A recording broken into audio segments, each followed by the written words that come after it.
Hello नमस्कार दोस्तों, मैं आपका भाई स्मार्ट राजू चौरसिया। मैं आप लोगों को लिए एक गाना लाया हूँ। जो मेरा गाना चढ़ा था नेशनल रिकॉर्डिंग स्टूडियो पे, जो पहले पहले चढ़ा था, रंगदारी सॉन्ग था।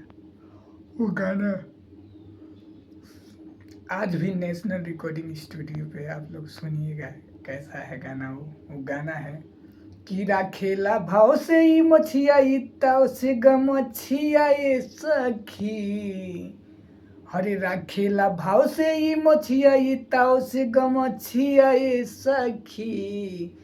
कि हमारा मिहिलल बाड़े महर दई है हिरौआ ये सखी। कि हमारा मिहिलल बाड़े महर दई है हिरौआ ये सखी। और अंतरा में था कि मारेला मुसुकिया हो, बांधेला पगड़िया हो, गामे गामे घूम के करेला रंग दरिया हो।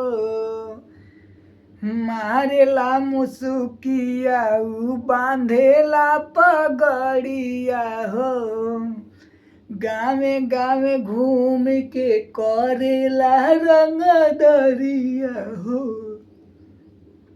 अरे मर लेला हीटर बन जाला हीटर से रहुआ ये सखी। कि हमारा मिहिलल बाड़े मर दई है हिरौआ ये सखी।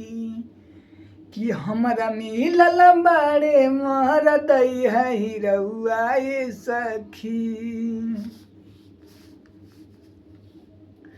कि झारे जबही पिया हो, रहेला फुरुतिया हो, हरिकेश दुर्विजय जी के बनल बा संघतिया हो।